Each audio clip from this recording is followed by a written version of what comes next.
తెలంగాణ ఆత్మగౌరవాన్ని కించపరిచేలా సీఎం రేవంత్ రెడ్డి మాట్లాడారని ఎమ్మెల్సీ కవిత విమర్శించారు.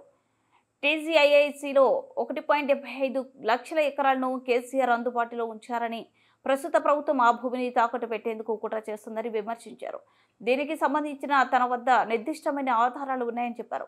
తెలంగాణ భవనంలో ఆమె మీడియాతో మాట్లాడారు. టీజీఐఐసీని పబ్లిక్ లిమిటెడ్ కంపెనీగా మార్చడానికి ప్రభుత్వం రహస్య జీవోను విడుదల చేసిందన్నారు. కంపెనీ హోదాను మార్చడం ద్వారా మరిన్ని వేల కోట్ల రుణం పొందాలని ప్రభుత్వం ఆలోచిస్తుందని చెప్పారు. తెలంగాణ భూములను స్టాక్ ఎక్స్చేంజ్లో కుదువ పెట్టేలా కుట్ర జరుగుతుందని విమర్శించారు. పోయిన ప్రభుత్వం అప్పులు ఎట్లా చేసింది, రాష్ట్రాన్ని ఎట్లా దివాలా తీసిపించింది అనేటటువంటి అంశాల మీద మాట్లాడడం, అదేవిధంగా పదే పదే వేల కోట్ల రూపాయలు అప్పులు తీసుకొని రావడం, ఖజానా మీద భారాన్ని పెంచడం, కానీ తెచ్చినటువంటి అప్పుతోనే ఒక్కటి కూడా పనికొచ్చేటటువంటి పని చేయకపోవడం అన్నది మనం గత 16 నెలలుగా చూస్తున్నటువంటి సందర్భం. అంతేకాకుండా మన రాష్ట్రానికి సంబంధించినటువంటి గౌరవ ముఖ్యమంత్రి గారు నిన్నగాక మొన్న మాట్లాడినటువంటి మాటలు కూడా మనందరం కూడా చూసినాం.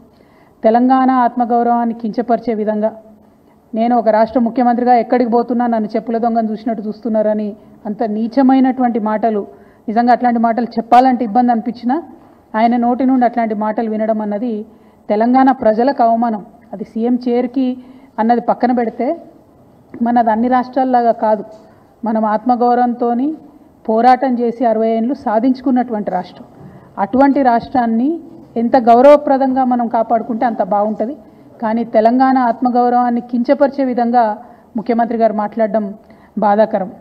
అయితే ముఖ్యమంత్రి గారి మాటల వెనకాల ఆక్రోశము, బాధ వేరే ఉన్నది.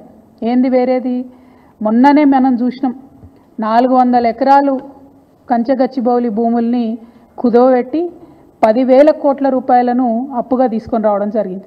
యావత్ ప్రపంచం ముందు తెలంగాణ పరువు తీసినటువంటి ఉదంతాన్ని కూడా చూసినాం. అక్కడ ఉన్నటువంటి నెమళ్లను, చెట్లను అన్నిటినీ నాశనం చేస్తే ప్రపంచవ్యాప్తంగా ఉన్న పర్యావరణవేత్తలందరూ కూడా బాధపడ్డ విషయం చూసినాం.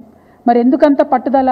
ఎందుకు ఆ భూములు అమ్మాలి? ఎందుకు 10,000 కోట్లు తెచ్చుకోవాలి అంటే, ముఖ్యమంత్రి గారు కంప్లీట్గా ఆలోచన ఏంటంటే, తెలంగాణ రాష్ట్రంలో టీఎస్ఐఐసిలో, ఇదివరకు టీఎస్ఐఐసి అన్నాము, ఇప్పుడు వాళ్ళు టీజీఐఐసి అంటున్నారు, ఇండస్ట్రియల్ ఇన్ఫ్రాస్ట్రక్చర్ డెవలప్మెంట్ కార్పొరేషన్లో 1,75,000 ఎకరాల పైచిలకు భూమి కేసీఆర్ గారు జమ చేసి పెట్టిండ్రు. కేవలం హైదరాబాద్లో కాదు, జిల్లాలలో ఉన్నటువంటి అన్ని కేంద్రాలలో కూడా ఫ్యూచర్లో ఇండస్ట్రియల్ ఎక్స్పాన్షన్ కోసం అని చెప్పి టీఎస్ఐఐసిని ఒక స్ట్రాంగ్ పవర్ఫుల్ ఎంటిటీగా తయారు చేసి పెట్టిండ్రు. ఇవాళ రేవంత్ రెడ్డి గారి కుట్ర ఏంటంటే, ఆ భూములన్నింటినీ కూడా కుదవబెట్టాలి.